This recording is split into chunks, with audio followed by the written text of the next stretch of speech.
Suatu hari, di sebuah kota padat penduduk bernama Gangnam pada tahun 2006, terbentang langit kelabu yang menaungi deretan gedung-gedung tinggi menjulang, laksana raksasa-raksasa baja yang menantang cakrawala. Di antara bangunan-bangunan itu, berdirilah sebuah gedung saham, tempat denyut jantung keuangan berdetak kencang. Di dalamnya, tampak seorang manajer, wajahnya diliputi kepanikan yang tak mampu ia sembunyikan. Suaranya meninggi ketika bertanya kepada bawahannya, berapa besar kerugian yang telah menimpa mereka. Bawahan itu, dengan kegelisahannya mengendap di sorot matanya, menjawab bahwa perusahaan mereka telah kehilangan sekitar 20.000 lembar saham. Kecurigaan pun segera timbul dalam benak sang manajer. Ia menduga, tentulah ada seseorang, sosok tak dikenal yang menyadari celah itu dan dengan sengaja memanfaatkannya. Sang bawahan pun bertanya, langkah apakah yang harus mereka tempuh selanjutnya? Dengan suara yang tegas dan nyaring bagai sabda, sang manajer mengumumkan bahwa kabar tentang musibah ini akan segera tersebar dan tak terelakkan mereka mesti membaginya. Meski ia mengakui bahwa dirinya tak mengetahui siapa sosok misterius itu, ia menyebutnya bajingan yang amat beruntung. Dengan nada penuh ketegasan, ia menegaskan bahwa mereka tidak akan dapat mengantisipasi jika orang seperti itu muncul kembali. Maka dari itu, mereka harus berjaga, memperhatikan dengan saksama. Bila lalai, niscaya kehancuran akan mengintai dan menggulung perusahaan mereka dalam gelombang kebangkrutan. Dalam diam yang mengeras di balik dinding pikirannya, sang manajer mengakui orang-orang itu datang seolah-olah telah mengetahui dengan tepat apa yang sedang perusahaan rancang. Hatinya bertanya-tanya dalam keresahan yang samar, siapakah sebenarnya bajingan itu? Sementara itu, di sebuah rumah, terdengar denting ketikan keyboard yang mengoyak keheningan ruangan seperti hujan di tengah malam. Suara itu berasal dari seorang pemuda bernama Jang Taesan yang duduk dengan senyum samar di hadapan komputernya. Tangan kirinya menekan tombol enter berulang-ulang, sedangkan tangan kanannya menggenggam tetikus dengan lincah. Dalam 3 hari, ia telah memperoleh kekayaan sebesar 46 juta yuan. Dalam ketenangan yang membeku, ia mengakui bahwa selama hidupnya, ia tak pernah meraih uang sebanyak itu. Namun jemarinya tetap menari di atas papan ketik. Sebab baginya, keberhasilan ini belumlah cukup. Ia tak puas. Ia belum benar-benar memulai. Sorot matanya tertuju ke monitor yang menampilkan angka-angka saham yang terus berubah. Dan dengan senyum yang kembali merekah, ia bertekad untuk membeli lebih banyak lagi. Masih ada kelaparan yang menggerogoti batinnya. Di rumah tua, sederhana, tanpa pendingin ruangan, di dalam kediaman reot itulah Jang Taesan terlahir kembali dari masa depan.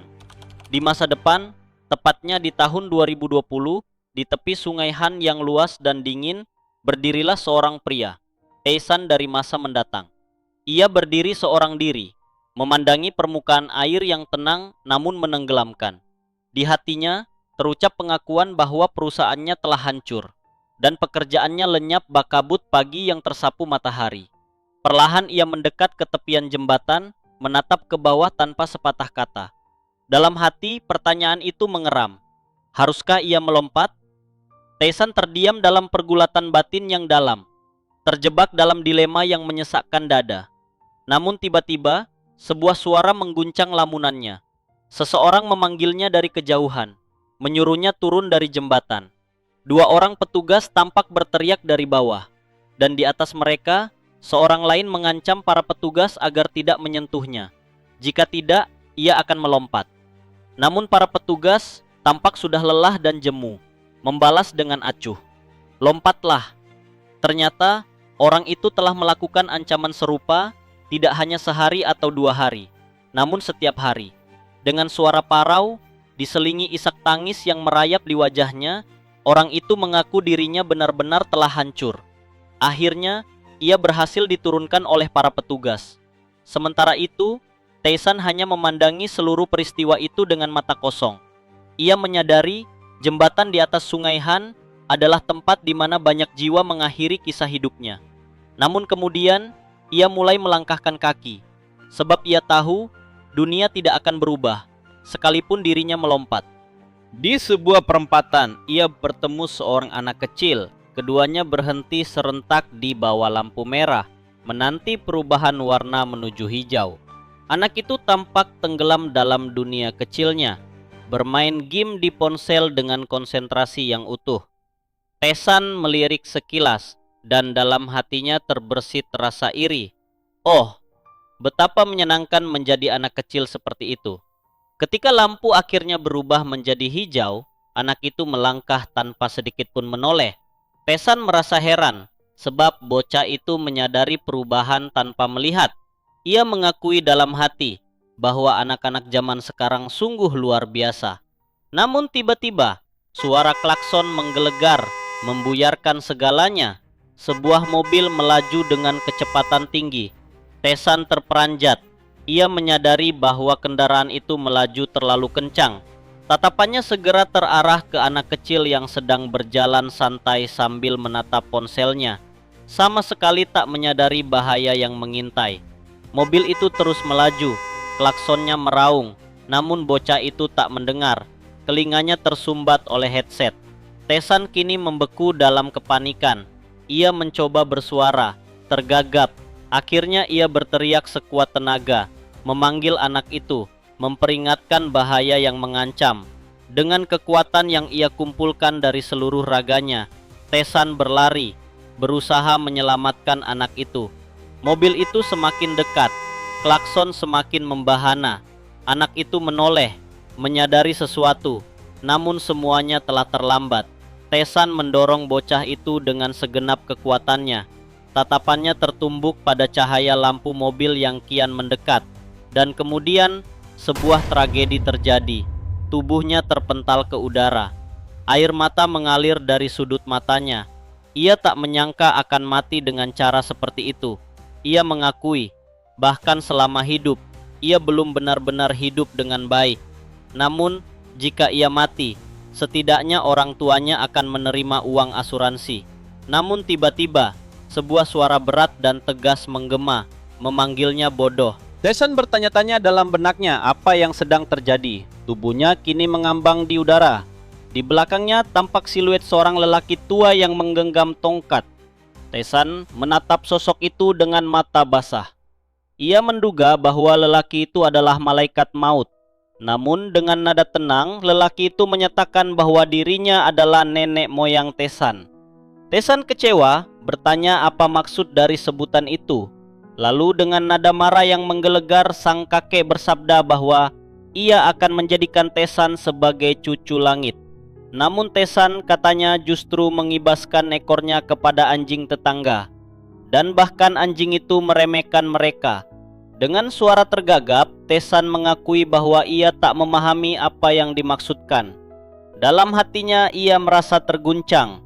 Suara sang kakek benar-benar mengejutkan.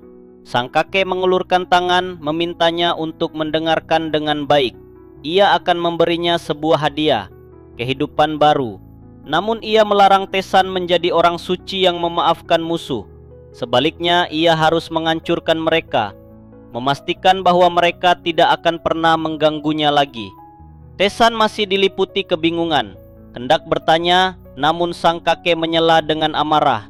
Jika ia tidak mematuhi, maka sang kakek bersumpah akan membunuhnya berulang kali selama 5.000 tahun.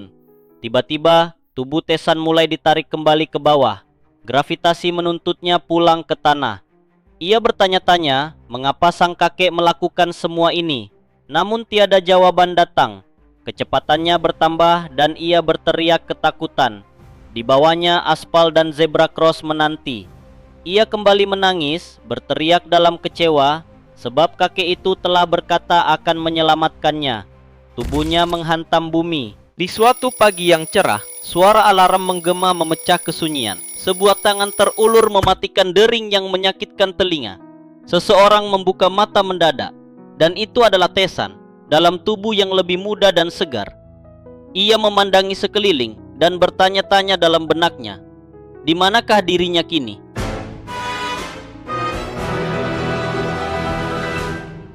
Pada suatu hari di bulan Agustus tahun 2020, kepala Tesan remuk pecah dihantam oleh kendaraan yang melaju tanpa ampun.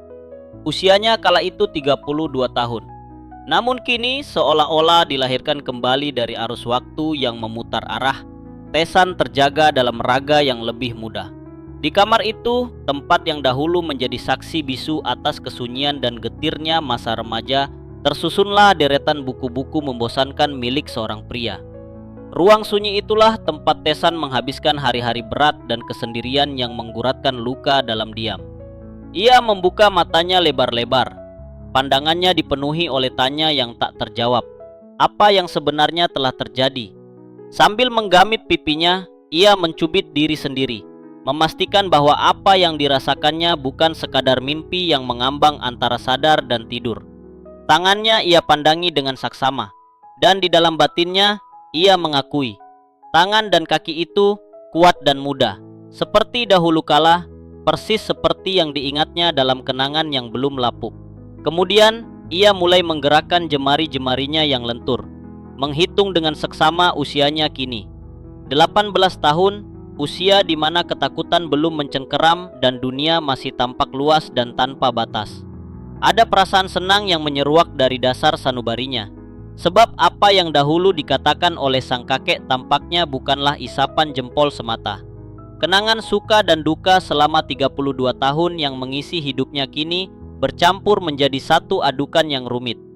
Ia mengakui dalam hati, semua ini terlalu nyata untuk sekadar mimpi yang menggambarkan masa depan. Pandangan mata Tesan beralih ke samping. Di sana tergantung seragam sekolah miliknya. Maka ia pun menyimpulkan bahwa ia harus kembali berangkat ke sekolah, mengulang masa yang telah lama ia tinggalkan. Ingatan akan masa SMA datang menyergapnya. Ia terpaksa mengakui, masa itu sungguh memalukan. Ia tak memiliki satupun keahlian yang layak dibanggakan. Namun tiba-tiba saja ada sesuatu yang bergemuruh dalam benaknya.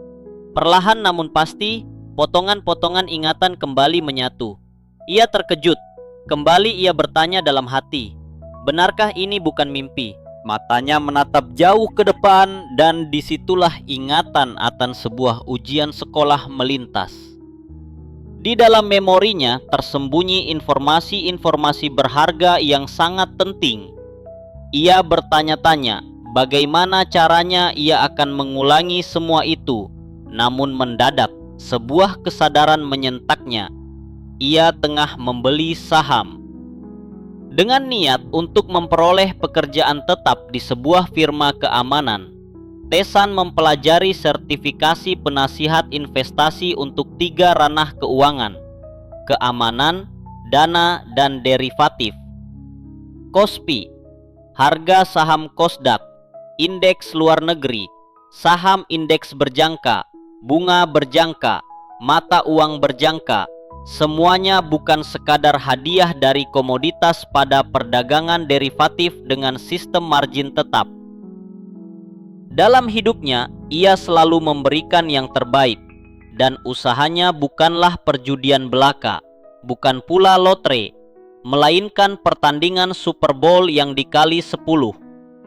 Kembali ia teringat akan janji sang kakek dahulu, sebuah hadiah akan diberikan kepadanya. Ia bertanya-tanya, hadiah macam apa yang akan kakek itu berikan? Namun pikirannya segera teralihkan oleh kejadian lain. Tiba-tiba, cahaya keemasan yang menyilaukan mendatanginya. Ia menutupi wajahnya, sebab matanya tak sanggup menahan kilau yang menyemburat. Dan pada saat itulah, sebuah suara, dalam, tenang, dan penuh keakraban, memintanya untuk duduk bersila. Di hadapannya hanya tampak seekor burung gagak, namun burung itu rupanya bertengger di atas kepala seorang lelaki tua, sang kakek. Kakek itu menyatakan bahwa dirinya akan memberikan kepada Tesan metode pikiran ganda, 5 elemen Tai Chi. Tapi Tesan merasa gelisah, panik, dan takut. Dengan suara yang menggema, ia bertanya, siapakah sesungguhnya kakek di hadapannya itu? Di manakah ia berada? Sang kakek dalam batinnya menduga bahwa Tesan telah melupakannya. Maka ia pun memperkenalkan diri sebagai Direktur Pusat Kesehatan Sinson Chon Ryong-shin. Tae-san terperanjat oleh pernyataan tersebut. Namun sang kakek memintanya untuk segera bersiap, sebab ini adalah pelajaran ilegal. Jika ketahuan, ia akan diskors. Tae-san pun termenung, membatin. Pusat kesehatan Shinson, pelajaran ilegal, Dewa Naga Surgawi, semua itu terasa asing. Sang kakek lalu mengakui bahwa Tae-san memiliki otot yang luar biasa, bahkan tubuh yang nyaris sempurna. Namun Tae-san yang merasa tidak demikian membantah dengan penuh keyakinan. Kakek itu dengan suara tegas memperingatkan agar ia berhenti menonton hal-hal tak pantas, karena tulangnya akan menjadi loyo. Tae-san dalam hati menilai semua perkataan kakek itu sebagai omong kosong belaka. Ia tak sabar untuk segera masuk ke bagian utama. Namun sang kakek melanjutkan menyuruhnya makan ramen secukupnya saja, sebab darahnya akan membusuk. Tae-san menyadari dalam hatinya, alasan ia menyantap ramen adalah karena ia seorang pengangguran, tak memiliki uang. Kini, dengan nada yang lebih dalam dan serius, sang kakek meminta Tae-san untuk menutup mata, berjanji akan menyelesaikan semua dengan cepat. Tapi Tae-san memandang sekeliling dengan pandangan penuh keraguan. Ia mengakui bahwa ia tak keberatan dengan pelajaran ilegal, namun tempat itu baginya terlalu berbahaya. Murka sang kakek bangkit. Ia bertanya, apakah Tae-san tidak mengetahui 3 elemen utama dalam bimbingan belajar: cepat, dan poin inti. Maka Tae-san pun mulai duduk bersila, memejamkan matanya menurut pada perintah sang kakek. Dalam batinnya, ia merasa diyakinkan oleh suasana itu. Sang kakek mengaku bahwa ia pernah melihat adegan serupa. Tae-san menjelaskan bahwa mungkin itu muncul dalam film atau novel seni bela diri. Namun sang kakek memperingatkan sekali lagi, menggunakan yang palsu akan menyebabkan penyakit tulang. Dalam diam, Tae-san mengakui ia merasa direktur pusat kesehatan Shinson itu palsu adanya. Kini, sang kakek bersiap untuk memulai. Ia berdiri di belakang Tae-san, dan Tae-san dapat merasakan kedua telapak tangan sang kakek yang mengusung nama Dewa Naga Langit menyentuh punggungnya. Sang kakek menyatakan bahwa ia akan memberikannya kepada Tae-san. Ia menjelaskan bahwa setelah Dazhao Tian, Tae-san harus menemukannya dan memakannya. Tae-san tidak mengerti dan bertanya bagaimana caranya.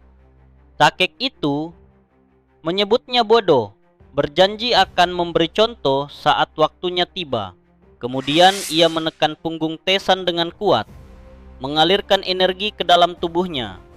Tae-san menggigit rapat giginya, menahan sakit yang menembus punggungnya. Dari tangan sang kakek muncul sesuatu seperti urat yang menyebar di punggungnya. Dengan wajah terkejut, Tae-san mengakui ia dapat mendengar suara ombak menghempas dari dalam dirinya. Sang kakek terus menekan, kuat dan tak henti, hingga cahaya tampak perlahan muncul dari punggung Tae-san. Ia mengerang, kesakitan yang nyaring namun tertahan. Sang kakek berkata agar Tae-san menahan diri, sebab rasa sakit itu adalah tanda bahwa ia sedang tumbuh besar. Tae-san menggertakkan gigi, napasnya tersendat, suara tercekat dalam tenggorokannya, dan tubuhnya seolah diseret ke ambang sekarat. Dalam kepedihan yang memuncak, ia memohon agar sang kakek menghentikan segalanya. Namun sang kakek tetap melanjutkan, bahkan dengan kekuatan yang lebih besar. Kini tubuh Tae-san berurat merah, dan ia menjerit dengan suara keras yang mengguncang udara. Tanah tempat mereka berpijak retak. Burung-burung berterbangan tanpa arah. Tae-san, dengan seluruh urat tubuh yang menjalar dan keluar, hanya terdiam. Mulutnya menganga, matanya terbuka lebar, namun yang tampak hanya putihnya bola mata. Kini, tubuh Tae-san bermandikan keringat, mengucur deras laksana hujan yang jatuh dari langit murka. Pada akhirnya, ia menyadari, inilah barangkali yang disebut orang sebagai kehilangan akal sehat. Setiap pori-pori tubuhnya memuntahkan keringat, dan saraf-sarafnya seperti petikan ajaran sang kakek yang bersumber dari naskah-naskah Buddha kuno serasa hendak meledak. Ia benar-benar menyangka ajalnya telah dekat. Pembuluh darahnya menggelembung bagai sungai yang meluap, nyaris meledak dalam sunyi yang menggema. Namun sang kakek tidak berhenti di sana. Dengan suara yang tenang namun penuh gema kekuasaan, ia menyampaikan satu kebenaran pahit, bahwa bila air mata dan ingus telah menutupi wajah Tesan oleh karena rasa sakit, maka sesungguhnya tubuh dan jiwanya tengah tumbuh seiring rasa sakit yang semakin menjadi-jadi. Sang kakek, lelaki renta namun penuh karisma itu, memberinya izin suci yang datang dari kelima elemen Tai Chi, sebuah metode, bukan sekadar teknik bela diri yang hanya dapat dikuasai oleh mereka yang ditakdirkan untuk memahaminya. Dan kini, dalam sekejap mata, Tesan mendapati dirinya telah kembali ke kamarnya. Tubuhnya diselimuti cahaya putih keemasan yang lembut dan hangat seperti mentari musim semi. Ia terperangah. Sang kakek ternyata tidak berdusta. Metode 5 elemen Tai Chi, ya, ia benar-benar telah mempelajarinya. Sebelumnya, sang kakek telah menjelaskan, meski raganya terlihat rapuh dan keriput, ia adalah mantan kepala suku Wudang, seorang pendekar besar yang pernah bertarung melawan pemimpin kaum iblis selama 3 malam dan 4 hari, dan menghempaskannya ke jurang kegelapan. Tubuhnya memakan 3233 kaisar giok. Akan tetapi, Tesan, dia tidak mendengarkan. Itu semua terdengar seperti dongeng dari negeri yang tidak bernama. Sungguh sukar dipercaya, dan baginya tiada cara untuk membuktikan kebenarannya. Ia hanya bisa menatap bajunya yang kini basah oleh keringat, mengakui dalam hati bahwa ajaran Buddha yang disampaikan sang kakek membawa efek yang luar biasa, mengguncang tubuh dan jiwa hingga ke akar terdalam. Senyum perlahan terbit di wajahnya, getir dan penuh perenungan. Dalam hati ia bertanya-tanya, apakah ia baru saja menyiksa tubuhnya sendiri? Tesan mengakui bahwa ia telah menyaksikan matahari terbit dan terbenam berkali-kali, namun waktu di kamarnya sama sekali tidak berubah. Ketika berdiri dari duduknya, ia dapati kasurnya telah kuyup oleh keringatnya sendiri. Pandangannya kemudian tertuju ke depan. Di sana, komputer lamanya berdiri bisu. Fokusnya tiba-tiba teralihkan ke tembok kamar yang mengelupas. Terlihat sangat miskin. Ia mendesah pelan. Matanya jatuh pada perangkat wifi-nya yang renta. Komputer miliknya hanya sebatas Celeron 500 dengan 6 GB RAM, 4 GB kartu grafis, dan 100 GB penyimpanan. Di dalamnya terinstal banyak aplikasi bajakan. Tentu saja semuanya ilegal. Tesan mengakui dalam hati bahwa perangkat tersebut sudah layak menjadi peninggalan dinasti Joseon. Tiba-tiba, indera penciumannya meningkat secara drastis. Hidungnya kini menangkap bau busuk dari segenap penjuru ruangan. Ia mengambil handuknya, berniat membersihkan diri terlebih dahulu. Namun dari luar kamar terdengar suara wanita parubaya yang memanggilnya untuk sarapan. Tesan tertegun, matanya mulai berkaca-kaca. Suara itu begitu dikenalnya. Suara yang menghangatkan hatinya seakan menyalakan kembali bara cinta dalam relung terdalam. Itu adalah suara ibunya, sosok yang tak pernah meninggalkannya, bahkan ketika ia gagal dalam ujian pengacara, bahkan ketika ia menjadi seorang pengangguran yang tersesat dalam masa depan yang suram.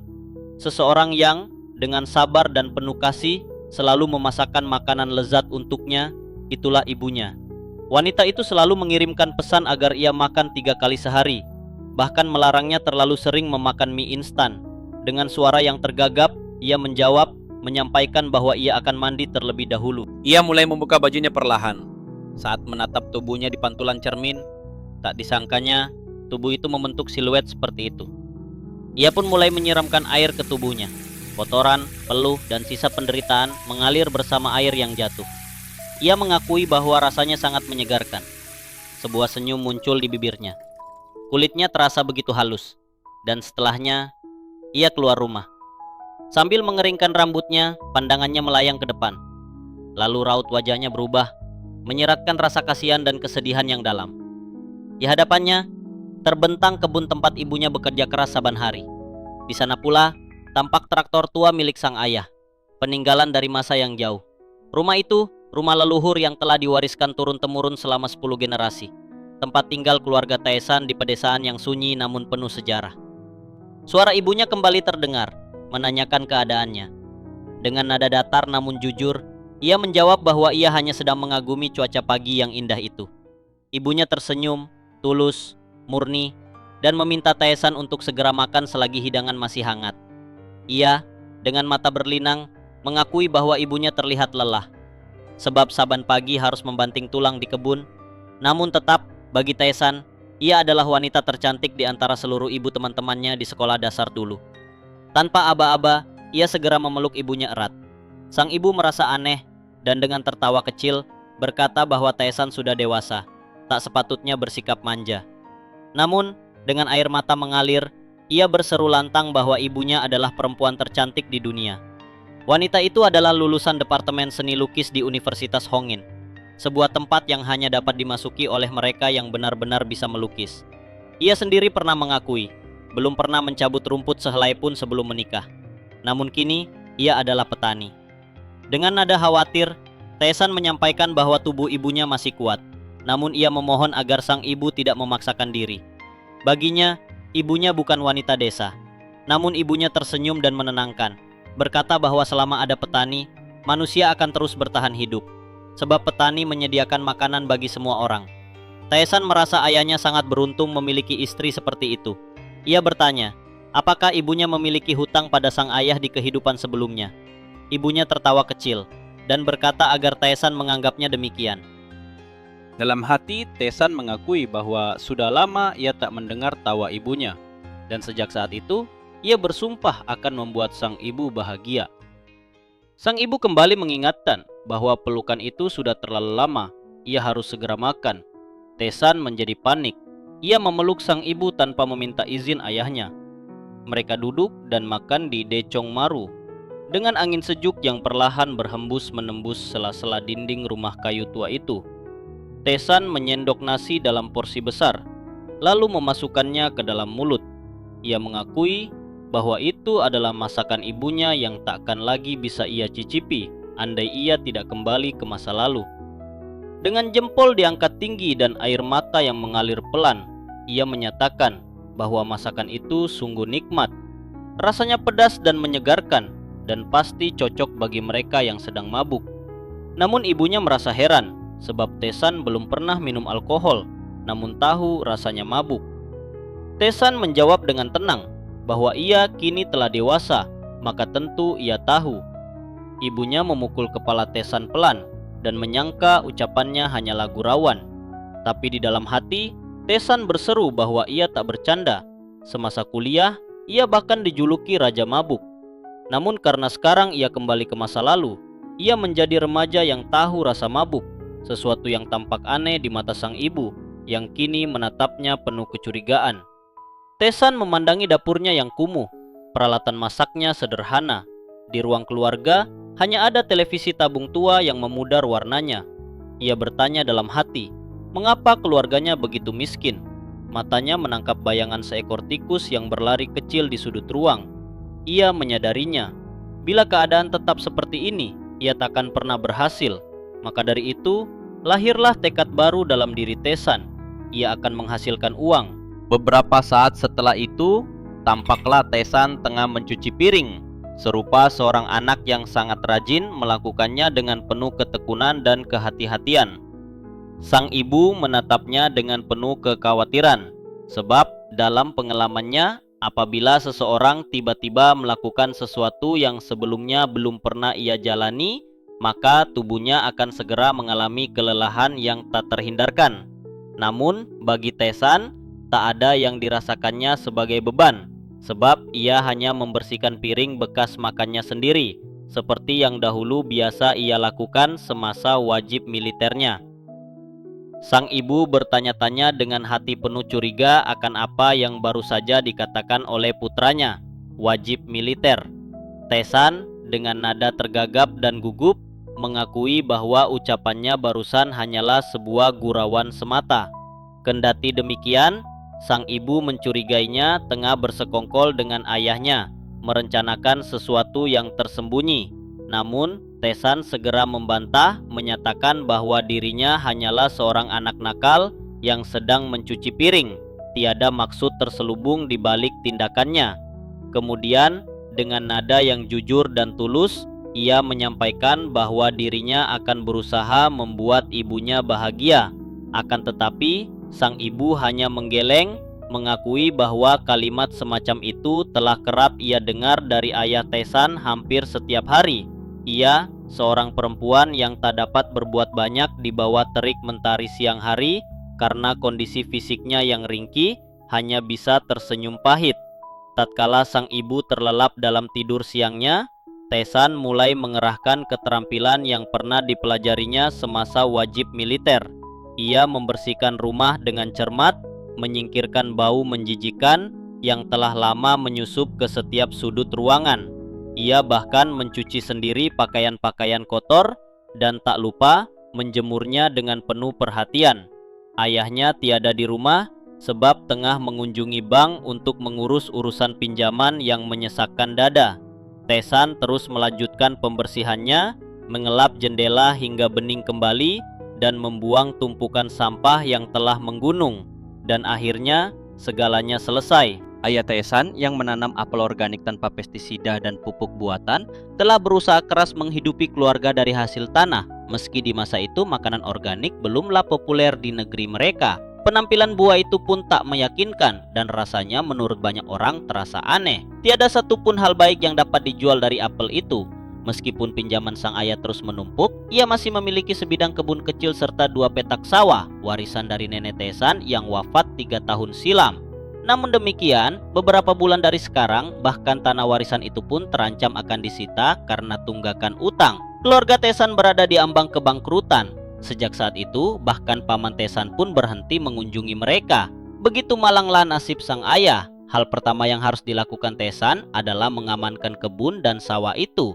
Dan seperti biasanya, perkara uanglah yang menjadi penghalang utama. Namun tiba-tiba, sebuah bayangan grafik saham jackpot muncul dalam benaknya. Grafik yang pernah ia lihat dahulu. Hanya 1 atau 2 kali ia melihatnya, namun gambaran itu demikian jelas, seolah-olah terpahat di dalam pikirannya. Ia bertanya-tanya dalam diam, mungkinkah ia telah menjelma menjadi seorang jenius? Lebih dari itu, segala sesuatu yang terjadi semenjak dirinya kembali ke masa lampau terasa tidak masuk akal. Fakta bahwa dirinya kini hidup kembali pada tahun 2006 saja sudah melampaui batas logika. Namun memiliki pengetahuan tentang saham semata pun tak cukup, sebab ia tak punya modal, modalnya berada pada titik nol. Ia menyadari bahwa tak akan ada rentenir yang sudi meminjamkan uang kepada seorang siswa sekolah menengah atas. Bahkan jika ia bekerja paruh waktu sekalipun, penghasilannya tak akan mencukupi. Ia tak mungkin meminta bantuan keuangan dari orang tuanya sendiri. Tesan pun menarik kembali kata-katanya yang sebelumnya menyebut dirinya sebagai orang genius. Kini ia justru merasa hari itu begitu hampa dan tak berarti. Pandangan matanya kemudian tertuju pada komputer lamanya, perangkat tua yang bahkan nyaris tak mampu untuk menyunting dokumen sederhana. Namun tiba-tiba sebuah kenangan besar mengemuka dalam benaknya.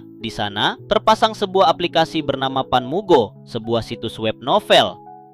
Senyum tipis menghiasi wajahnya, dan tawa kecil mulai bergema di ruangan yang sunyi itu. Dengan nada hangat namun penuh rasa bersalah, ia meminta maaf kepada seorang penulis bernama Jang Hee-jae. Di masa depan, ada 2 buah komik yang akan menjadi mahakarya, Magic Warrior dan Lightning. Keduanya diterbitkan pertama kali pada Januari 2007.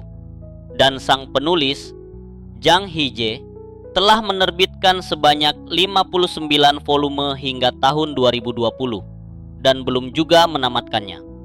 Taesan tersenyum kecil, sebab di dalam benaknya seluruh cerita itu tergambar dengan jelas. Lalu ia mulai mengetikkan sesuatu pada papan ketiknya. Ia menggunakan judul yang sama, Magic Warrior. Dan tentu saja, siapa yang lebih dahulu menulisnya, maka karyanya akan menjadi milik sah. Ia menyusun alur ceritanya. Nama sang tokoh utama adalah Rep, dan tokoh wanita utama bernama Jo Yerin. Setelah ayahnya meninggal dunia, keluarganya hancur berkeping-keping. Untuk menyekolahkan saudara kembarnya yang kelaparan, Red, seorang kutu buku, tanpa sengaja bergabung dengan Fame Artificial. Taesan menulis tanpa jeda, tanpa ragu, sebab sungguh aneh, seluruh isi novel yang pernah ia baca di masa depan muncul begitu saja dalam kepalanya. Bahkan setiap suku katanya, ia ingat dengan rinci dan tanpa cacat. Ia pun menarik kembali ucapannya yang menyebut dirinya bodoh, dan kini tanpa ragu menyebut dirinya seorang jenius. Mahakarya yang agung itu kini terlahir kembali dari tangannya. Ia tidak perlu mengubah sedikit pun, sebab keutuhannya telah sempurna. Ia menekan tombol enter dengan mantap, menyelesaikan sebuah novel yang demikian panjang. Taesan terkejut dan mengakui bahwa ternyata menulis bisa terasa begitu mudah. Ia menduga mungkin roh sang penulis aslinya telah merasuk ke dalam tubuhnya. Senyumnya mengembang dengan kecil.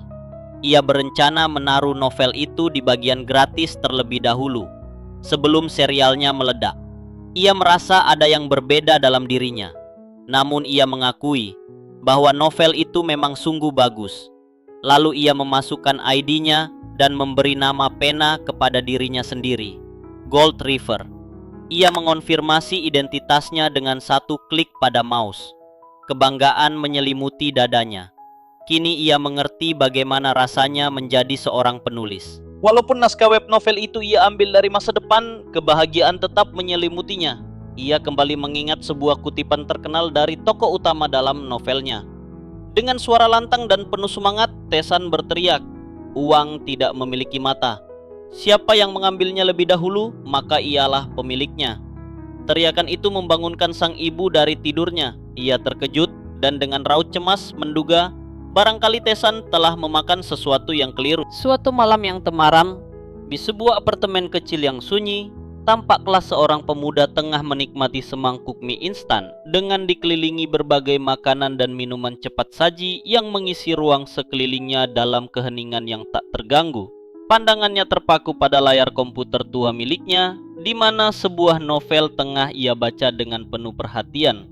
Tak disangkanya, tokoh utama dalam cerita itu, seorang pecundang yang malang, rupanya memancarkan pesona yang sungguh luar biasa. Sambil menyuapkan lagi mie ke mulutnya, ia menggumam dalam hati, mengakui betapa luar biasanya kisah itu. Seolah-olah novel tersebut adalah yang terbaik yang pernah singgah dalam hidupnya sejauh ini. Ia pun melanjutkan membaca, dan seketika terkejut saat mendapati tokoh Red, si karakter utama, lebih memilih sebuah benda remeh ketimbang seorang wanita. Dalam keterpukauan yang menggelora, ia tanpa sadar telah menamatkan 10 bab hanya dalam sekejap mata. Dengan penuh semangat, pemuda itu menyampaikan pesannya kepada pengguna dengan nama pena Gold River, bahwa jika novel itu diterbitkan dalam bentuk cetak, ia berjanji akan menjadi pembeli pertamanya. Bahkan, ia bertekad untuk melakukan pre-order dan menyarankannya kepada siapapun yang ia kenal. Ia menulis 3 komentar berturut-turut, menyatakan kekagumannya meski kisah itu tersedia secara cuma-cuma. Hari itu, dengan hanya 10 bab, telah menetapkan dirinya sebagai kisah terbaik yang pernah ia temui. Keesokan harinya, di sebuah gedung redaksi, para insan literasi sedang membicarakan tentang novel yang sama. Salah seorang di antara mereka berkata bahwa, sekalipun belum dirilis resmi, sebanyak 5.000 eksemplar layak dicetak. Selama sampulnya menggugah pandang, batch kedua pun akan menyusul. Namun sang pemimpin redaksi menimbang, menyatakan bahwa 10 bab terlalu dini untuk dijadikan pertimbangan pencetakan. Seorang anak buahnya menimpali bahwa kualitas novel itu melampaui ekspektasi dengan latar yang tidak mengada-ada dan cerita yang mengalir bak air pegunungan. Rekan lainnya menambahkan, novel itu ditulis dengan tangan yang lihai, seakan diguratkan oleh pena seorang maestro. Salah satu dari mereka menduga bahwa sang penulis sebenarnya adalah seorang maestro yang menyamar mengubah nama pena untuk sekadar menjajaki ranah daring. Pemimpin redaksi meskipun menyukai cerita itu, menyampaikan kekhawatirannya bahwa genre fantasi mungkin lebih menjanjikan ketimbang kisah bertema permainan. Namun para bawahannya menjelaskan bahwa selera pembaca telah bergeser dan genre permainan tengah digandrungi. Magic Warrior, demikian judulnya, memiliki daya tarik tersendiri yang tak bisa disangkal. Pemimpin itu hanya bisa terdiam menyimak dengan penuh pertimbangan. Seseorang di antara mereka merekomendasikan agar mereka segera menghubungi sang penulis. Karena penulis tersebut tidak tampak seperti pendatang baru, mereka menyarankan untuk menawarkan 8% dari 4.000 eksemplar pertama. Namun sang pemimpin merasa bahwa angka itu terlalu besar. Diam-diam, para staf sebenarnya tengah mempertimbangkan 10% dari 5.000 eksemplar. Pemimpin redaksi kembali terdiam, lalu akhirnya menyetujui bahwa langkah pertama adalah menghubungi penulisnya terlebih dahulu. Di gedung redaksi lain, suasana serupa tengah berlangsung. Seorang staf sedang mengaduk kopi panasnya dan dengan semangat menyampaikan rekomendasi mengenai novel yang dibacanya kemarin. Orang-orang katanya menyebut novel itu luar biasa menyenangkan. Sang pemimpin redaksi pun merasa optimis, segera memerintahkan agar novel itu diamankan. Ia bahkan bersedia menjamin 10% dari 6.000 eksemplar pertama. Namun bawahannya memperingatkan bahwa kondisi bisnis mereka tidak sebaik itu. Jika kontraktor mengetahui tentang pembagian tersebut, maka sang penulis bisa saja mundur. Namun pemimpin redaksi dengan penuh keyakinan menyebut bahwa malam sebelumnya ia bermimpi tentang seekor babi, sebuah pertanda yang diyakininya sebagai lambang keberuntungan. Ia yakin sedikitnya 10.000 eksemplar akan terjual. Bawahannya hanya bisa terdiam, lalu menyatakan bahwa meski ia tak tahu apakah mimpi itu akan terbukti benar, satu hal pasti, novel itu akan menjadi hits. Maka mereka pun sepakat untuk menghubungi sang penulis. Dan jika telepon itu berdering, sang pemimpin sendiri yang akan turun tangan. Sementara itu, pukul 3 dini hari di gunung belakang kebun milik ayahnya tampak Taisan yang masih dalam keadaan meditasi. Ia meski pingsan sebelumnya, kini tubuhnya mulai bertahan lebih lama dari biasanya. Nafasnya menjadi lebih ringan, lebih tertata. Dalam posisi bersila, ia melatih teknik pengumpulan energi. Sebuah cahaya lembut muncul melingkupi tubuhnya, membungkusnya dalam aura keheningan yang sakral. Sebuah senyum muncul di wajahnya, senyum yang mengisyaratkan kelahiran kesadaran baru. Ia mengangkat tangannya perlahan, merentangkan jari-jarinya, menghembuskan nafas panjang. Di benaknya, gerakan 5 elemen Tai Chi mulai dipraktikkan dengan tatapan tajam dan fokus ke arah depan. Ia menempatkan tubuhnya dalam kuda-kuda, lalu dengan gerakan cepat melompat tinggi dan menendang ke udara. Daun-daun yang bertebaran pun tersibak, terkoyak oleh hembusan angin yang ditimbulkan. Ia menarik nafas dalam-dalam, lalu meneriakkan kelegaan yang luar biasa. Betapa menyegarkannya dunia ini. Dalam hatinya, Taisan bersumpah bahwa ia takkan lagi hidup sebagai pecundang. Ia tahu bahwa di rumah ia tak bisa mempraktikkan Tai Chi dengan tenang. Maka dibangunnya sarang rahasia di gunung berbatu, 500 meter di atas permukaan laut. Setibanya kembali di rumah, ia membuka surat elektroniknya yang kini dipenuhi oleh pesan masuk. Seperti yang telah ia duga, surat-surat itu datang dari 5 penerbit besar Korea. Tahap pertamanya telah berhasil, namun ia memilih untuk mengabaikan mereka semua untuk sementara waktu. Satu-satunya alasan mengapa Magic Warrior begitu populer hingga tahun 2021 adalah karena kisahnya yang terlampau menyenangkan, sehingga para pembaca menunda keinginan untuk menghabiskannya sekaligus. Perlakuan istimewa itu layak diberikan pada penulis berpengalaman. Taisan bertanya dalam hati, apakah mereka benar-benar ingin bertemu dengannya? Ia tahu, banyak penulis pemula yang didekati oleh staf penerbit, dijanjikan bulan dan bintang, lalu menyesali kontrak yang tergesa, maka ia harus waspada. Selain itu, Magic Warrior di masa depan pertama kali diterbitkan oleh Niche Media. Beberapa saat kemudian, di dalam rumah, terdengar suara ibunya bertanya kemana mereka akan pergi. Segalanya terasa terlalu mendadak. Taisan menjawab dengan tenang bahwa ia ingin mengajak sang ibu makan makanan enak. Ibu itu tersenyum, menyimpulkan bahwa hari itu adalah semacam kencan bersama putranya, sebuah momen yang telah lama dinanti. Hari itu, Taisan tengah menuju pertemuan dengan pihak Niche Media guna membicarakan kontrak. Namun ia merasa sial, sebab statusnya sebagai anak di bawah umur menghalanginya untuk menandatangani kontrak hukum secara sah. Mereka pun melangkah masuk ke dalam kafe. Di sudut ruangan, 2 pria dari Niche Media tengah duduk. Mereka sempat terkejut melihat siapa yang datang dan menghela napas saat menyadari bahwa seorang siswalah yang menghampiri mereka. Mereka sempat menyangka bahwa sang penulis akan terlambat, namun Taesan dari kejauhan menatap mereka dengan mantap dan mengakui bahwa mereka datang tepat waktu, dan ia memberinya nilai lebih untuk ketepatan itu. Ia pun menyapa mereka, menduga bahwa merekalah perwakilan dari Nice Media. Kedua pria itu memandangnya penuh rasa tak percaya, karena sesosok siswa di hadapan mereka adalah Gold River, sang penulis. Dengan nada tenang, Taesan menyatakan identitasnya. Sang ibu pun tak kuasa menyembunyikan keterkejutannya, menyadari bahwa ia memiliki seorang anak yang diam-diam telah menjadi penulis. Di sisi lain, kedua pria yang berdiri di hadapan Taesan mengakui dalam hati mereka sendiri bahwa pemuda itu tiadalah tampak seperti seorang penulis ternama, melainkan lebih menyerupai seorang siswa belaka. Namun demikian, keduanya tetap menyapanya dengan nada tergagap seakan hendak menutupi kegugupan yang tak terucap. Taesan dalam diam yang penuh tanya bertanya-tanya akan suasana yang melingkupi pertemuan itu, betapa ucapan serta perilaku mereka mencerminkan arogansi yang belum sempat mereka jinakkan. Sementara itu, sang pemimpin redaksi menyimpan sebuah kesimpulan dalam lubuk hatinya yang terdalam, bahwa Taesan telah memperhatikan mereka sejak awal dan sengaja menghampiri dengan niat tertentu. Bukan hanya itu, ia juga mendapati bahwa Taesan memiliki ketajaman dalam membaca atmosfer, sebagaimana seekor burung elang membaca arah angin di langit yang muram.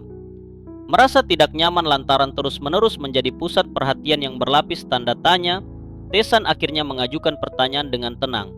Adakah masalah yang perlu dijelaskan? Pihak redaksi pun segera mempersilakan Taesan untuk duduk. Dan dalam hati yang diam-diam terkagum, mereka mengakui bahwa pemuda itu bukanlah sosok biasa. Lalu, pemimpin redaksi menyampaikan pengakuan batinnya sendiri bahwa Taesan tampak jauh lebih muda daripada yang sebelumnya mereka bayangkan. Salah seorang bawahannya dengan suara penuh kehati-hatian meminta izin untuk menanyakan usia sang pemuda. Namun seketika itu juga rona wajah mereka berubah drastis, diliputi keterkejutan yang tak dapat disembunyikan, manakala Taesan mengungkapkan bahwa dirinya kini duduk di kelas 2 sekolah menengah atas. Suara Taesan meski keluar dari raga remaja memancarkan wibawa yang tak lazim. Pemimpin redaksi dalam getar pikirannya mengakui bahwa seperti telah ia duga sedari awal, Taesan bukanlah orang sembarangan. Ia pun mulai menduga bahwa proses penandatanganan kontrak ini niscaya takkan berjalan dengan mudah. Di sisi lain, ibu dari Taesan yang duduk di sampingnya meminta penjelasan perihal siapa sebenarnya orang-orang yang kini berdiri di hadapan mereka, serta apakah gerangan yang dimaksud dengan Gold River. Salah seorang anak buah pemimpin redaksi menatap pimpinannya dengan senyum tipis, dan dalam hatinya mengakui bahwa ia belum pernah melihat pemimpinnya sampai tercengang sedemikian rupa. Taesan yang terus mengamati merenung dalam benaknya bahwa mereka tampaknya tidak sanggup mengendalikan ekspresi mereka sendiri. Maka dari itu, ia pun berketetapan hati untuk memperlihatkan sesuatu sekali lagi kepada mereka.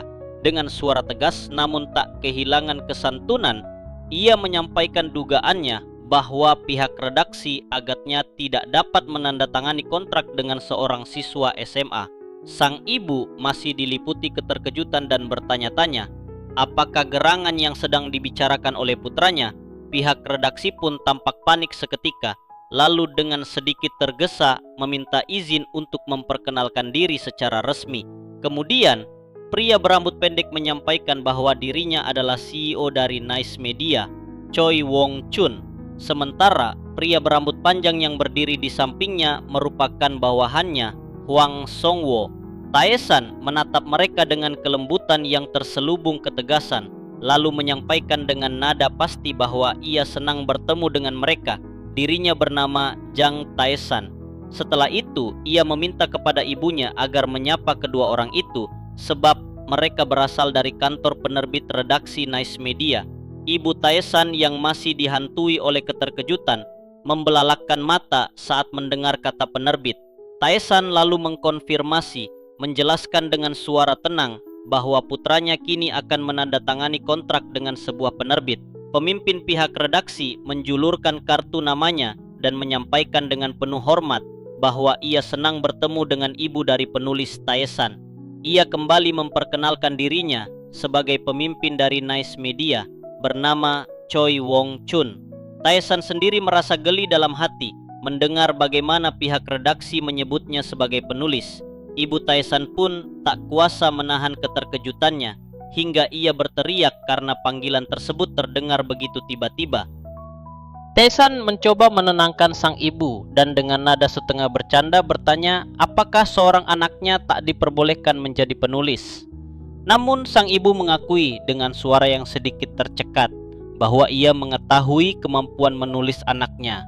Hanya saja betapa ganjil melihat seorang anak tiba-tiba menjadi penulis, sementara seorang siswa semestinya tengah sibuk belajar. Pihak redaksi dengan suara gugup dan senyum canggung membenarkan perkataan sang ibu lalu tertawa kecil seolah berusaha mencairkan suasana. Taesan mengakui bahwa selama libur sekolah dirinya mempublikasikan serial novel di internet. Ia datang hari itu untuk menandatangani kontrak dan ingin melihat apakah sang ibu menyukai keputusannya. Kemudian Taesan menyentil kembali perkataan sang ibu sebelumnya yang berkata bahwa ia akan percaya kepada anaknya sampai ajal menjemput. Ibu Taesan terkejut sekali lagi dan bergumam pelan bahwa barangkali memang telah tiba waktunya untuk mati. Di sisi lain, pihak redaksi menyampaikan dengan penuh semangat bahwa web novel milik Tuan Jang Taesan yang berjudul Magic Warrior sungguh luar biasa. Mereka melanjutkan bahwa walau baru-baru ini ditulis, karya tersebut telah memperoleh dukungan luas dari para pembaca. Mereka pun memohon kepada Ibu Taesan agar mempercayai anaknya. Salah seorang editor yang merupakan anak buah pemimpin redaksi mengakui bahwa itu adalah karya terbaik yang pernah ia lihat sepanjang karirnya. Taesan sendiri hanya terdiam membiarkan pujian-pujian itu lewat begitu saja. Ibu Taesan mengakui bahwa judul Magic Warrior terdengar bagus. Taesan pun menyampaikan dengan bangga bahwa keterampilan anak sang ibu sungguh luar biasa. Namun sang ibu hanya terdiam menatap putranya dengan mata yang masih menyimpan ketidakpercayaan. Kemudian kedua pria yang duduk di hadapan Taesan terperanjat, bahkan mulai panik ketika Taesan meminta izin untuk memesan secangkir kopi. Ibu Taesan kembali terkejut karena putranya berkata sedemikian santainya kepada orang dewasa. Pihak redaksi merasa malu karena merasa bahwa sang pemuda telah bertindak tanpa sopan santun, lalu segera mempersilakannya memilih minuman yang diinginkan. Dengan senyum ceria terpahat di wajahnya, Taesan menyebut bahwa ia menginginkan es kopi dan pat bingso. Salah seorang dari pihak redaksi pun segera memesan sesuai permintaan. Kini dengan tatapan tajam mengarah pada mereka, Taesan menyampaikan pertanyaan dengan suara penuh ketegasan. Apakah pihak redaksi membawa kontrak? Sambil mengeluarkan dokumen dari tasnya, pemimpin redaksi menyampaikan bahwa penulis Jang Taesan tampaknya sangat bersemangat. Namun Taesan segera membalas bahwa bukan semangat yang ia rasakan, melainkan rasa ingin tahu. Pemimpin redaksi menyerahkan kontrak tersebut dan memintanya untuk membaca dengan perlahan dan seksama. Taesan pun mulai menelaahnya dengan penuh perhatian. Namun tak lama kemudian fokusnya teralihkan oleh satu klausul yang mencurigakan. Disebutkan bahwa hak cipta sekunder menjadi milik penerbit selama 5 tahun, bahkan disertai perpanjangan otomatis. Ia tersenyum tipis dan dalam gumaman batinnya menyebut bahwa itu sungguh keterlaluan. Meski terlihat sebagai seorang siswa biasa, Taesan tengah mempersiapkan ujian pengacara sebelum ajal menjemputnya kelak. Pemimpin redaksi sontak panik saat Taesan menyampaikan dengan tegas bahwa hak cipta sekunder mesti tetap menjadi milik penulis. Ia meminta agar pihak redaksi mengubah isi kontrak tersebut dan mengirimkannya kembali. Dengan suara yang terdengar panik, sang pemimpin menyampaikan bahwa barangkali penulis Taesan belum memahami bahwa hak cipta sekunder bukanlah hal penting. Semua penulis lain pun menandatangani kontrak serupa. Taesan dengan suara dingin dan tegas menyatakan bahwa ia tidak menyukai klausul tersebut. Ia menginginkan penerbit hanya memiliki hak atas penerbitan. Sementara untuk hak publikasi di luar negeri, hal itu harus dinegosiasikan langsung dengan penulis. Ia pun melanjutkan bahwa ia menginginkan pembayaran di muka dan jumlahnya adalah 20 juta won. Pihak redaksi terperangah mendengar jumlah yang tak biasa bagi seorang penulis pemula. Ibu Taesan terdiam menatap putranya dengan mata yang tercengang. Taesan melanjutkan, biaya jaminan dan royalti sebesar 10% untuk 6.000 eksemplar. Jika penerbit ingin melakukan penjualan ulang, maka mereka wajib membayarkan royalti bulanan ke rekening banknya secara tepat waktu bersamaan dengan pemberitahuan resmi. Pemimpin redaksi dengan wajah yang sepucat langit sebelum badai mengakui bahwa penulis Tesan benar-benar penuh semangat. Di sisi lain, salah seorang bawahannya meminta maaf dan menjelaskan bahwa tak ada penerbit yang bersedia membayar uang muka sebesar itu kepada penulis baru. Meskipun jumlah pembaca daring novel Tesan sangat tinggi, tak ada jaminan bahwa kualitasnya akan tetap stabil. Namun perhatian Tesan tiba-tiba teralihkan oleh isi tas milik sang pemimpin redaksi. Ia bertanya-tanya mengapa mereka membawa sebuah notebook. Pihak redaksi semakin kebingungan dan saling bertanya-tanya, karena topik pembicaraan bergeser secara mendadak. Tesan, dengan senyum tenang namun nada yang penuh keseriusan, memberi mereka kesempatan. Jika mereka tak menyukai isinya, maka mereka boleh menolaknya. Ia lalu mengeluarkan sebuah flash disk. Pihak redaksi kembali terkejut dan bergumam pelan, tak mengerti. Tesan menjelaskan dengan nada penuh keyakinan bahwa benda itu berisi manuskrip, naskah yang telah ditulis dalam jumlah banyak. Mendengar kata manuskrip, kedua orang itu kembali terperanjat. Tesan pun mengakui bahwa ia telah menulis hingga 5 manuskrip dari Magic Warrior yang tersimpan di dalamnya. Dan kini, ketegangan menggantung di antara mereka, beriringan dengan deras hujan yang turun membasahi bumi. Ibu Tesan terperanjat hebat, matanya membelalak seolah-olah menyaksikan sesuatu yang tak masuk akal nalar manusia biasa. Dalam hatinya timbul prasangka kelam bahwa putranya kini dirasuki oleh roh jahat, mungkin seekor goblin licik dari alam gaib yang tak dikenal. Sementara itu Tesan sendiri dalam hati yang tenang namun penuh rencana, membatin bahwa kejutan ini hanyalah permulaan belaka dan akan datang waktu di mana keterkejutan itu mencapai puncaknya. Ia menyadari bahwa segalanya baru saja dimulai. Di sisi lain, pihak redaksi tengah menelisik isi dari sebuah benda kecil yang tampak biasa saja. Sebuah flash disk yang telah diserahkan oleh Tesan. Ketika isinya terbuka di hadapan mereka, mereka hanya bisa terdiam kaku. Napas mereka tersendat, lidah keluh tak mampu merangkai sepatah kata pun. Dalam sunyi yang menggema, Tesan tersenyum samar, hanya sedikit mengangkat sudut bibirnya, dan membatin dalam lubuk pikirannya bahwa jika memang hasilnya memuaskan, maka tiada alasan untuk menahan pujian. Dengan kesungguhan yang tak main-main, pemimpin redaksi pun berbicara. Ia meminta agar Tesan segera menandatangani kontrak yang telah mereka siapkan. Disampaikannya pula bahwa uang muka sebesar 20 juta won akan segera diberikan. Tanpa ragu, mereka pun mengulurkan lembar kontrak baru yang telah disusun ulang sesuai permintaan Tesan dan memintanya untuk menandatangani. Tesan dalam suaranya yang tenang namun tegas meminta agar pelaporan pajak penghasilan dilakukan secara benar. Jika naskah tersebut dijual kembali, maka pihak redaksi harus membayar sesuai yang telah termaktub di dalam kontrak. Pemimpin redaksi menyatakan persetujuannya dan menyebut dirinya sebagai seorang manajer yang jujur. Meskipun dalam hatinya Tesan tidak sepenuhnya yakin akan hal itu, namun ia memilih untuk percaya kepada angka-angka yang tertera di rekening bank miliknya. Kini ia mengerti seperti apa rasanya menjadi seorang penulis, walau tak pernah merasa dirinya diciptakan untuk itu. Sang ibu, Ibu Tesan, tetap sulit mempercayai kenyataan ketika putranya mulai menandatangani kontrak itu dengan santai, seolah menandatangani selembar kertas biasa. Tak lama berselang, pihak redaksi pun meminta sang ibu untuk turut menandatangani, sebab secara hukum, beliaulah yang menjadi wali. Beberapa saat kemudian, uang muka itu telah dikirimkan kepada Tesan.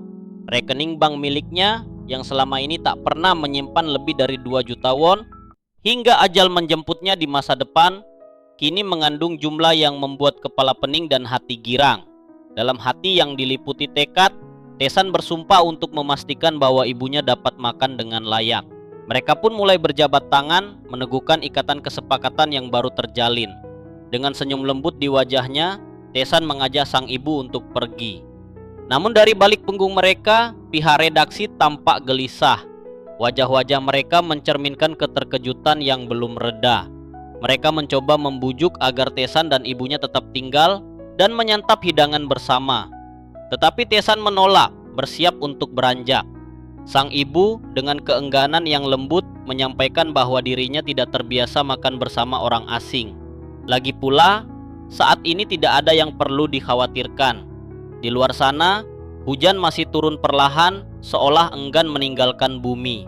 Ibu Tesan dengan penuh kerendahan hati menyampaikan permohonan maaf kepada pihak redaksi, meski ia tahu betul apa yang sesungguhnya telah terjadi. Pihak redaksi merasa tak enak hati. Mereka menyatakan bahwa saat Tesan menandatangani kontrak, bagi mereka itu adalah keberuntungan besar yang tak disangka-sangka. Di tengah suasana yang mulai mencair, seorang staf redaksi yang semula lupa akan sesuatu kini teringat dan segera bertanya, berapa kira-kira volume yang akan ditulis oleh Tesan? Dari isi yang telah mereka lihat, bisa jadi mencapai 10 volume. Namun, dengan nada tak tergoyahkan, Tesan menjawab 60 volume. Kembali, para redaktur terperangah oleh pernyataan itu. Tesan menjelaskan bahwa 59 volume telah bersemayam di dalam kepalanya dan akan menjadi kekecewaan besar bagi para pembaca jika hanya 20 volume tersedia sementara mereka menginginkannya lebih. Ia bahkan yakin bahwa para pembaca akan memohon agar ceritanya mencapai 100 volume. Hari itu masih panjang dan banyak hal harus ia lakukan. Sang ibu dengan mata penasaran bertanya kemana mereka akan pergi setelah ini. Tesan menjawab dengan riang bahwa ia hendak mampir ke bank. Ibunya bertanya lagi, apakah ada urusan penting di sana? Tesan mengangguk, mengonfirmasi bahwa ini adalah perkara yang sangat penting. Dalam benaknya, ia berpikir bahwa esok sore ia akan mulai bekerja. Dan oleh sebab itu, ia harus membuka rekening saham hari ini juga. Usianya yang masih di bawah batas dewasa membuatnya memerlukan izin orang tua. Dengan 20 juta won, jumlah yang setara dengan 230 juta rupiah, Tesan berencana melunasi semua utang dan bunga pinjaman yang diwariskan oleh sang ayah. Ibu Tesan mendadak panik, menyarankan agar mereka berbicara terlebih dahulu dengan sang ayah. Tetapi Tesan dengan ketenangan yang dalam memohon kepada ibunya untuk memberinya kepercayaan sekali lagi. Ia meminta waktu 1 bulan. Setelah itu, semuanya akan ia ungkapkan kepada ayah. Uang itu hanyalah langkah pertama, seperti induk ayam yang menggiring keluarganya menuju kebun emas. Dengan senyum tulus yang memancar dari wajah putranya, sang ibu pun luluh, menyerahkan kembali kepercayaannya. Tanpa mereka sadari, langit yang semula muram kini mulai cerah. Hujan telah reda tanpa suara. Kemudian Tesan mengajak ibunya untuk makan siang jajangmyeon. Dengan nada menggoda, sang ibu berseloroh agar diberi lebih, sebab kini putranya telah menjadi orang kaya. Keesokan harinya, mentari perlahan terbit, menyapu dunia dengan sinar lembutnya. Di sana, Tesan tengah menjalani rutinitas, duduk bersila, menghimpun tenaga dari dalam. Ketika matanya terbuka, ia melihat segalanya. Dunia saham, masa depan, dan peluang-peluang yang tersembunyi di antara angka dan waktu. Segala persiapan telah rampung dan kini waktunya untuk berperang. Tesan membuka komputer lamanya yang telah usang. Di sana ia memasuki laman saham dari permainan GoStop. Ia menyadari bahwa mereka menjual banyak hal dan semua itu membuatnya tertawa kecil. Dengan gerakan perlahan, tangannya menggerakkan tetikus, bersiap menyergap. Hari ini mereka akan binasa. Ruang kerjanya segera dipenuhi suara tombol enter yang ditekan berulang-ulang. Harga satuan dimulai dari 2.250 won. Saham kecil dengan nilai pasar 50 miliar won. Dan itu akan muncul beberapa kali lagi. Sebagai mantan pialang saham, Tesan memiliki tangan yang cepat. Harga rata-rata adalah 2.500 won dan terdapat 20.000 saham yang dapat dibeli. Di sebuah gedung perusahaan saham, seorang manajer menduga bahwa pasti ada seseorang yang mengetahui sesuatu dan sedang memanfaatkannya. Seorang bawahannya bertanya apa yang harus mereka lakukan. Dengan suara tegas, manajer menyatakan bahwa pengumuman akan segera muncul dan bahwa saham tersebut memang harus dibagi. Ia mengaku tak tahu siapa orang itu, namun menyebutnya bajingan yang beruntung. Ia menekankan bahwa jika mereka tidak waspada, perusahaan bisa hancur. Dalam batinnya, ia bergumam bahwa orang-orang ini seakan-akan tahu apa yang direncanakan pihak perusahaan. Ia bertanya-tanya, siapakah sebenarnya bajingan itu?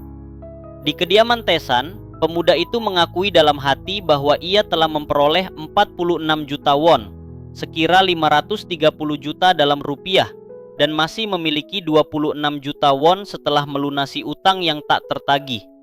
Dengan tangan kiri yang terus menekan tombol enter dan tangan kanan yang menggerakkan tetikus, ia bersiap membeli lagi, karena rasa lapar belum juga terpuaskan. Dengan senyum yang menyeramkan, ia mengakui bahwa permainan sejatinya belum dimulai. Dalam pikirannya, ia merasa bahwa segalanya lebih baik saat memiliki uang dalam jumlah besar. Dan jika suatu saat ia terpengaruh oleh uang itu, ia akan mengembalikannya. Bahkan ketika ia masih menjadi pialang saham dahulu, belum pernah ia menemukan jackpot seperti ini. Ia tahu bahwa pengumuman tentang pengembangan obat akan keluar dalam seminggu. Ia tersenyum bangga, mengagumi grafik yang rapi. Hari ini ia menang besar, tetapi uang itu harus segera diputar. Ia tak pernah menyangka bahwa penelitian yang dulu ia lakukan tentang lonjakan nilai saham dalam waktu singkat akan berguna sekarang.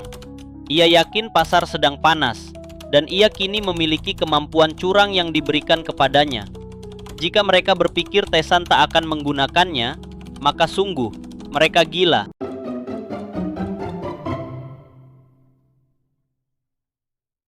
Demikian pembahasan alur cerita komik pada episode kali ini. Semoga informasi yang kami sampaikan dapat menambah wawasan dan ketertarikan Anda terhadap dunia komik. Jika Anda menyukai konten seperti ini, silakan berikan like, tinggalkan komentar, dan jangan lupa untuk subscribe agar tidak ketinggalan video-video pembahasan menarik lainnya.